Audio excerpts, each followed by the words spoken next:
ఒక చిన్న గ్రామంలో రాజు అనే బాలుడు తన తాతగారి దగ్గర పెరిగాడు. ఇంటి పక్కనే ఉన్న పెద్ద నేరేడు చెట్టు రాజుకి ఎంతో ఇష్టం. ప్రతిరోజు చెట్టు కింద ఆడుతూ గడిపేవాడు. ఒకరోజు రాజు చెట్టు దగ్గరికి వెళ్లి ఆశ్చర్యపోయాడు.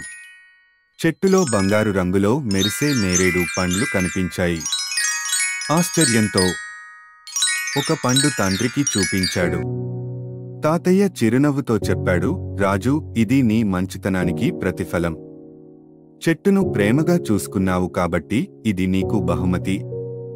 రాజు ఆనందంగా అందరికీ పండ్లు పంచిపెట్టాడు. కాని మరుసటి రోజు ఆ పండ్లు మాయమయ్యాయి. తాత చెప్పాడు, నిజమైన బంగారం పంచినప్పుడే విలువ పెరుగుతుంది. ఆ రోజు నుంచి రాజు ఎప్పుడు ఎవరైనా అడిగితే వెంటనే సహాయం చేయడం మొదలుపెట్టాడు. నీతి నిస్వార్థంగా పంచుకోవడం నిజమైన బంగారాన్ని పొందినట్లే.